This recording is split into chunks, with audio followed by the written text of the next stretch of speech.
Foot Lewis from the chat. Gee, they could have just been exercising their right to wear body armor and to bear arms, and a bunch of anti-gun freaks called the cops on them because they don't know how to mind their own business. Foot Lewis, that's the most ridiculous statement I've read in months in the chat, because obviously they weren't exercising it. They killed a Border Patrol officer. And by the way, you spelled wear incorrectly. You spelled it W-A-R-E. It's W-E-A-R.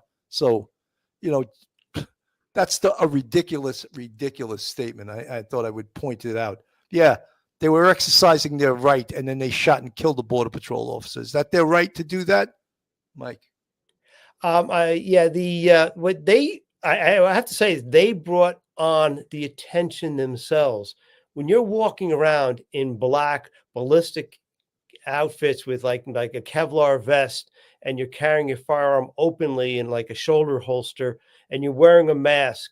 Now, I believe in the Second Amendment. I have a firearm. I have no problem with anybody else having a firearm. But when you're displaying a firearm that way, wearing that type of clothing with a mask on, and when you're in the hotel lobby trying to register for a room with your boyfriend, he's not saying a word, and the hotel clerk says, "Could you pull your mask down?" And she says, "No, absolutely not." And the clerk is so scared and just says, okay, whatever. Here's the room key, and ends up calling the police.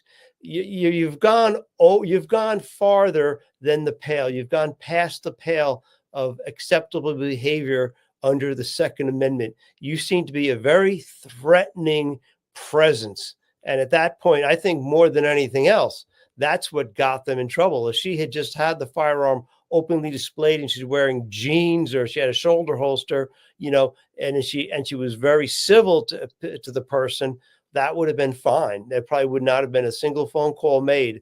But the fact is, the way she dressed and the way she carried herself and the way she spoke to that person put everyone on edge immediately.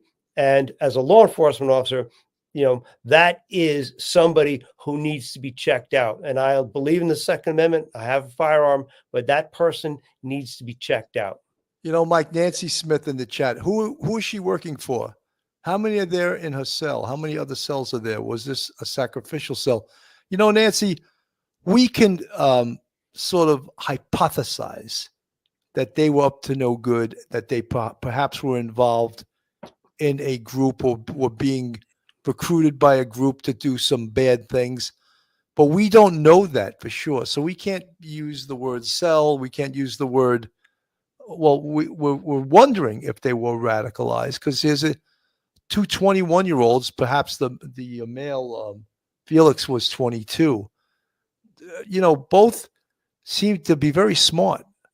Felix was a mathematician, had a math degree, and supposedly was like a whiz in math, and she was a computer person. And as I said earlier, those are skills that radical organizations would salivate over having within their organization. And then add to that the body armor, the weaponry in the car, and both of them carrying 380s. The one that was used to kill the Border Patrol agent was used in a murder. Mike. Yeah, Billy, we don't know the full story yet, but we can surmise from experience. And we've seen many terrorists over the course of years, what they call lone wolves, small groups, larger, better organized groups. We've seen this in Sacramento. We've seen this in Dallas. We've seen this in New York. We've seen this, upstate New York. We've seen this all over Florida. When you find out some of these people may be acting one or two alone, tiny little group, or they may be part of a large group. But the fact is that firearm is wanted in two separate localities, one on the East Coast, one on the West Coast, at least 3, possibly 4 bodies attached to that firearm before this shooting. Now there's a 5th body attached, and poor Border Patrol agent Mayland is the 5th. That's got to tell you, this is they're fallen in with some sort of organization, small or large, but that has an office or contacts on both sides of the country, and that's a scary thought.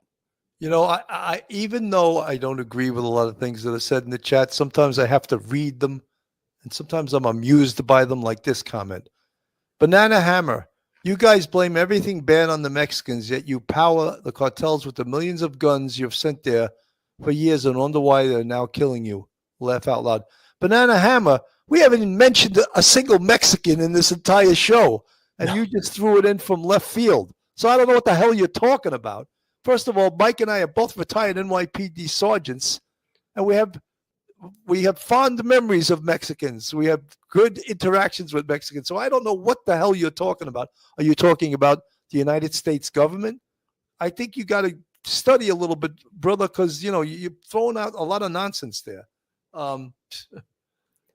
Super Squirrel reminds me of Luigi Mangione wearing a mask. Well, people wear masks because they want to conceal something, obviously. Viv photography, some people can be smart in academics, but stupid with life and common sense. Viv, 100% correct. It seems like everyone these days, everyone has a damn PhD. There's more PhDs out there than there are cab drivers, and it's just unbelievable. The academic heretic. In my past, we had a special watch on the useful idiot Caucasian students who supported AIM. What a coincidence that Biden commuted the sentence of Leonard Pelletier, AIM and murder of 2 FBI agents. Well, I'm not sure, Mike. What does AIM mean? I'm not even sure. It's from the late 60s, early 70s, the American Indian movement.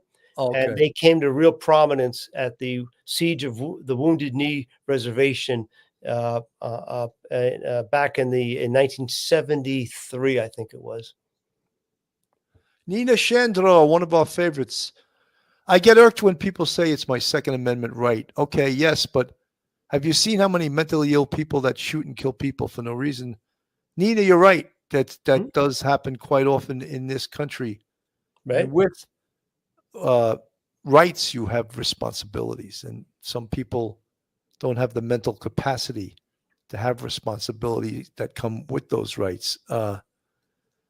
Seashell Mac, I grew up in Moses Lake, moved to Oregon nearly 20 years ago. It's crazy to read all the bad things go on in my hometown nowadays. Mr.